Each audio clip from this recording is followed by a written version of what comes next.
देश है।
विनम्र किसान का बेटा था वो दृढ़ता का भंडार। वल्लभ भाई पटेल नाम कहलाता था सरदार। कृषक कार्मिक जनगण से था उसको प्यार अपार। अखिल देश ने उसे रहनुमा किया था स्वीकार। गांधी बापू का शिष्य, सत्य अहिंसा का अवतार। किंतु एक भारत करने को धर देता हथियार। लौह पुरुष संबोधन था वो लोहे की दीवार। तेज पुंज तुम, शक्ति पीठ तुम, बल का सागर अपरंपार। ऋणी देश का नम्र मन तुम सीता रोज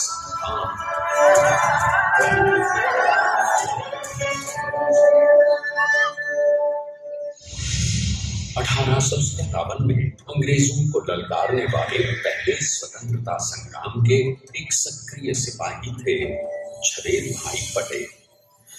करमसद गांव के इस बहादुर देशभक्त किसान और उनकी पत्नी डाट भाई के 5 बेटों और 1 बेटी में से चौथे पुत्र थे वल्लभ भाई। बालक वल्लभ ने करमसद के बाद नडियाद से अपनी हाई स्कूल की शिक्षा पूरी की। फिर 13 साल की उम्र में उनकी शादी भी हो गई छोटी सी झवेर बाई से। 2 बच्चों, बेटी मणि बहन और बेटे डाया भाई को जन्म देने के बाद झवेर बाई असमय ही चल बसी। सदी बदलने और 20वीं सदी आने पर उनका जीवन भी एक चमत्कार की तरह बदला। लीडर का इम्तिहान पास करके वो वकालत करने लगे। पहले गोधरा, फिर आनंद और उसके बाद अहमदाबाद में। मगर जल्द ही वकालत छोड़कर वो बैरिस्टर बनने की इच्छा से इंग्लैंड चले गए। लंदन में बैरिस्टरी में अव्वल आने और वजीफा जीतने वाले वो अनोखे भारतीय थे। अब तो अहमदाबाद की वरिष्ठ अदालत में बैरिस्टर पटेल की जिरह और जीतों की धूम मच गई।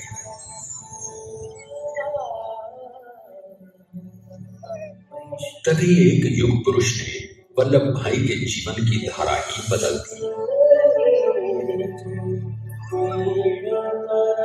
दक्षिण अफ्रीका में सत्याग्रह के अहिंसक अस्त्र से गोरे शासकों को सबक सिखाकर भारत वापस आए बैरिस्टर मोहनदास करमचंद गांधी से मिलकर वल्लभ भाई ने अपने कुछ वर्षों से सीखे विदेशी व्यवहार और संस्कार हमेशा के लिए त्याग दिए और अब वो अपने खेड़ा के किसानों को हक दिलाने के लिए बापू के साथ आंदोलन में कूद पड़े। अब उनके पैरों में जूते नहीं, गांव की धूल थी।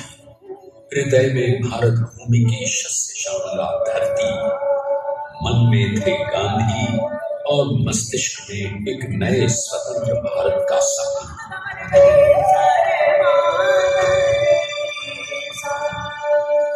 तभी बारडोली के मजबूर मजलूम किसानों की यातना का समाचार उनके पास पहुंचा। तुरंत वल्लभ भाई वहां पहुंचे और यूं शुरू हुआ भारत का सबसे बड़ा और सफल किसान आंदोलन बारडोली। वल्लभ भाई ने बारडोली के 87,000 किसानों को ऐसा अटल अचल मनोबल दिया कि अंग्रेजी सरकार हिल गई और 1 बरस के बाद उनका लगान माफ कर दिया गया। अब तो पूरे देश में लोग वल्लभ भाई के नाम की कस्में खाने लगे। स्वयं महात्मा गांधी ने कहा, अब वल्लभ भाई मेरे शिष्य या साथी नहीं, सारे देश के सरदार हैं और देश को मिल गया एक अनोखा असरदार सरदार।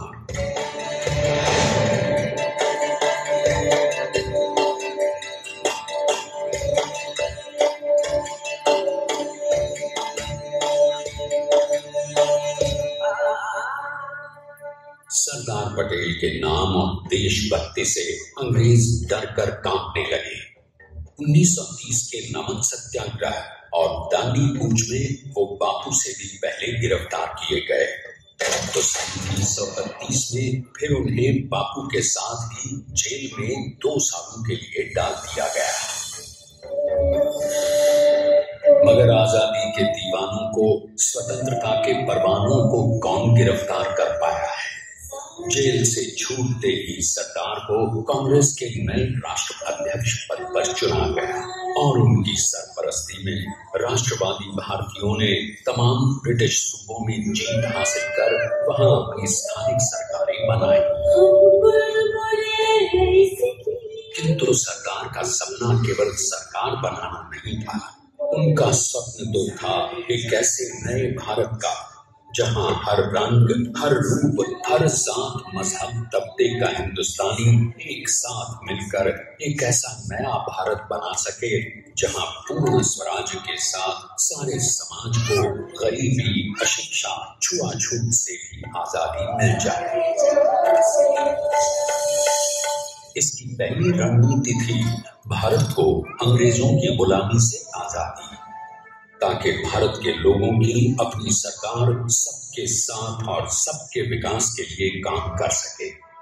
बापू की अगुवाई में अब देश ने अंग्रेजों को अंतिम चेतावनी दे दी, करेंगे या मरेंगे, क्विट इंडिया, अंग्रेजों भारत छोड़ो। बस फिर क्या था, संघर्ष की रणभेरी बची। 3 सालों के लिए सरदार पटेल को भी सत्याग्रही नेताओं के साथ जेल में ठूंस दिया गया। 2 सालों के बाद अंग्रेजों को बापू के सभी शिष्यों और साथियों को छोड़ना पड़ा।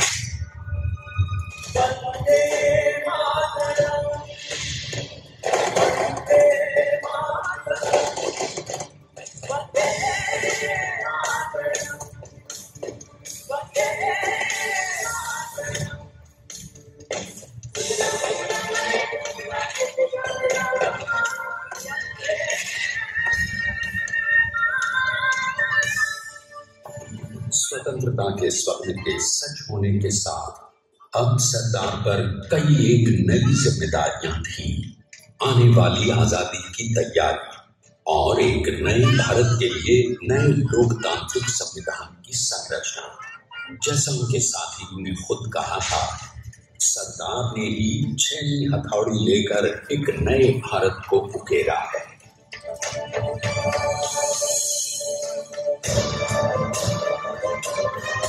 स्वाधीनता तो प्राप्त हुई, लेकिन खंडित भारत में भी उठते विभाजनवादी अंधकार को अभी दूर करना था। जब देश के खंड खंड होने का भय उत्पन्न होने लगा तो सरकार ने निर्भय होकर खुद अपनी केंद्र सरकार और साथियों को भी चुनौती दे डाली और जम्मू कश्मीर को बचाने के लिए सारे देश का आकाश वायुयानों से भर गया।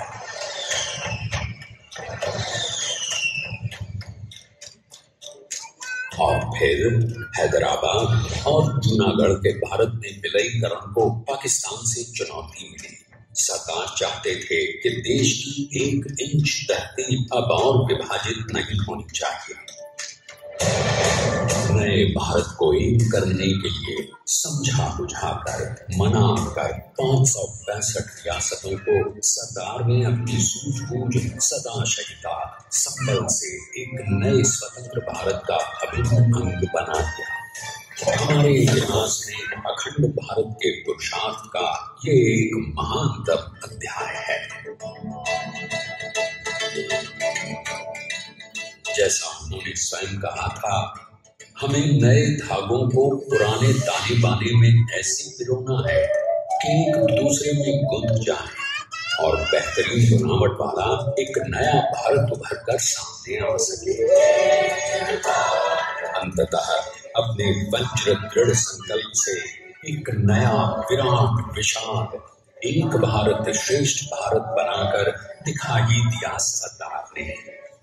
संसार के सबसे बड़े प्रजातंत्र के शिल्पी को प्रणाम करने के लिए देश ने बनाया है ये समर्थ स्मारक।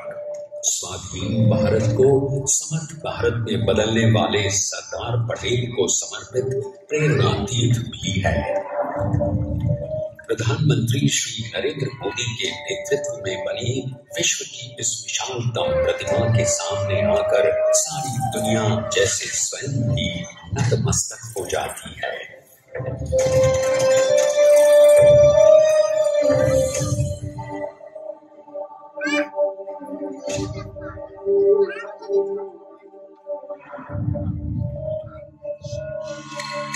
देश को बना गया वो अमित अटल,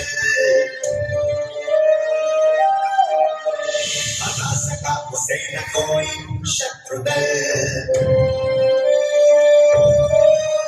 चट्टान के समान सा पुरुष प्रबल, पटेल को स्वदेश का सम्मान है, पटेल को स्वदेश का सम्मान है, पटेल को स्वदेश का सम्मान है, पटेल को स्वदेश का सम्मान है।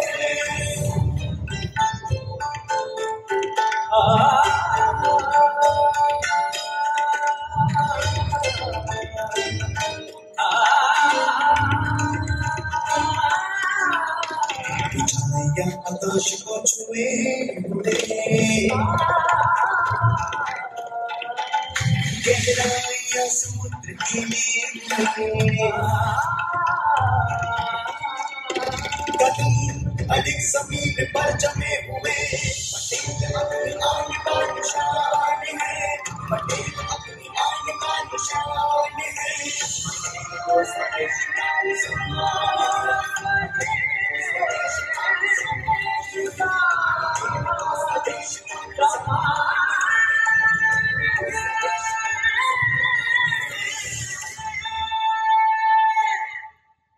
आइए अब देखते हैं कि अपने लौह पुरुष को श्रद्धांजलि देती 182 मीटर ऊंची विश्व की सबसे विशालकाय प्रतिमा का निर्माण कैसे हुआ।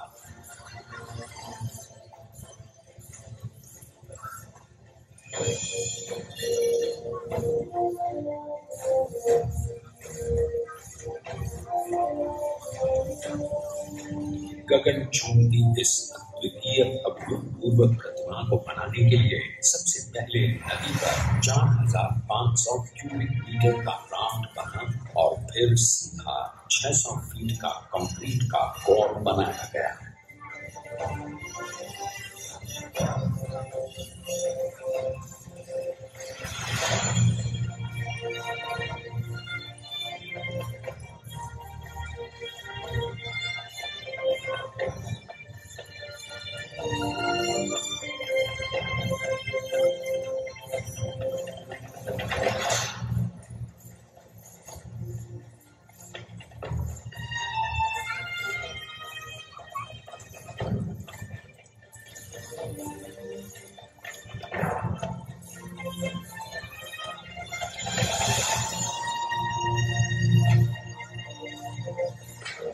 इस कंक्रीट कोड के साथ लगाया गया स्टील का फ्रेमवर्क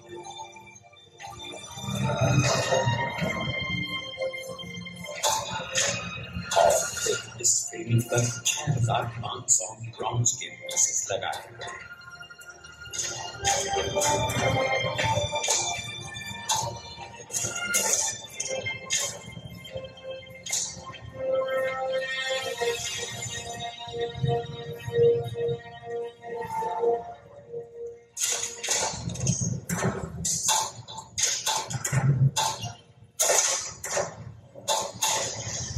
सोचिए कि 182 मीटर ऊंचे इस भव्य स्मारक के निर्माण में कितना सामान और मेहनत लगी है।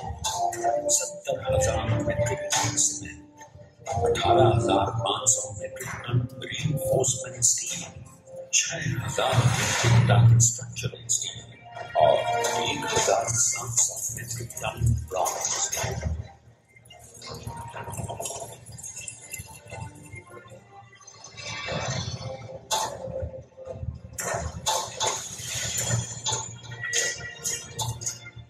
स्टैच्यू ऑफ यूनिटी आज एक वर्ल्ड आइकॉन है और इसे मुमकिन बनाने में एक सेकंड भी ब्रेक किए बिना देश भर ने 24/7 काम किया। 250 से ज्यादा इंजीनियर्स, 4,500 से ज्यादा स्किल फोर्स और कई लाख मानव दिन। हम गर्व से कह सकते हैं कि कुल मिलाकर स्टैच्यू ऑफ यूनिटी के निर्माण में 95% मानव सामान, मजदूर, इंजीनियर्स और एक्सपर्ट्स थे भारतीय।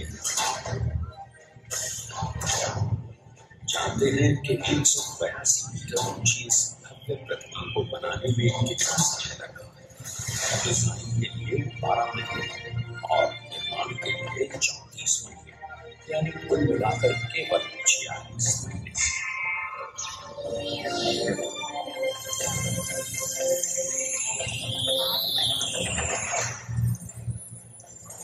और इसी तरह बनी देश के शिल्पकार की एक अनोखी अद्वितीय विशाल प्रतिमा, जो सिर्फ आज ही नहीं बल्कि आने वाले न जाने कितने सालों तक यूं ही चमचमाती रहेगी।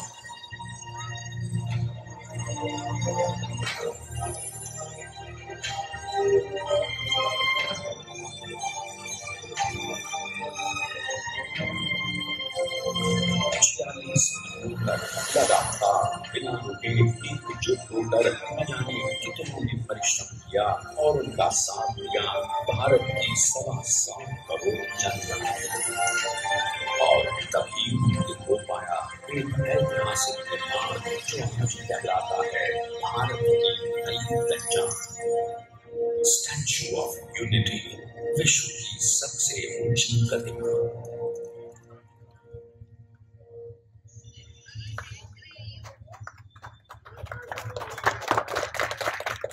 सरदार ने अपनी गंभीरता, शालीनता और दूरदर्शिता से भारत को संगठित करने के असंभव कार्य को संभव कर दिखाया। आइए आज हम सब उन्हीं की महिमा में विश्व के सामने एक उदाहरण रखें, क्योंकि ये ही भारत को श्रेष्ठता के मार्ग पर ले जाएगा। हमारा कर्तव्य ये है कि हमें निश्चय कर लेना चाहिए कि हमें हिंदुस्तान में जितने लोग हैं सबको मिल के भाई भाई की तरह के रहना।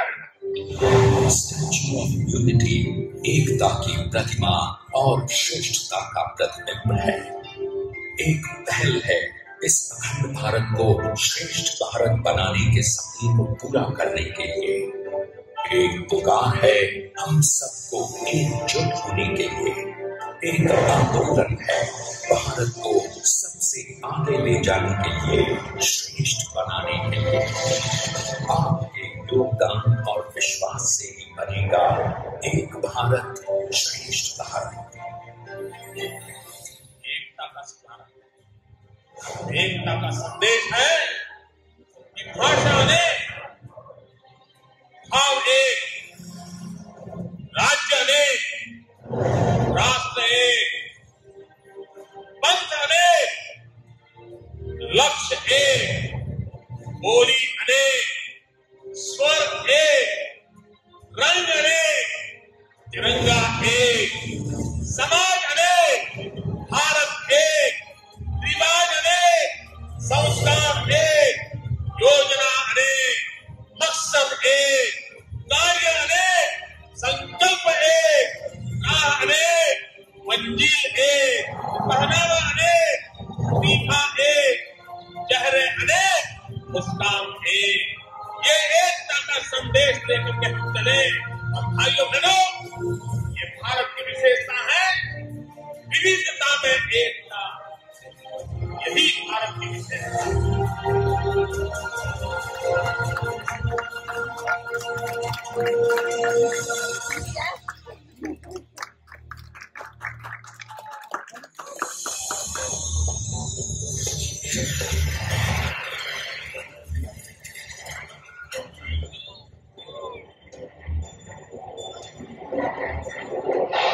Please stand up for the national anthem. Bharat माता का बेटा हूँ, इस देश का रहने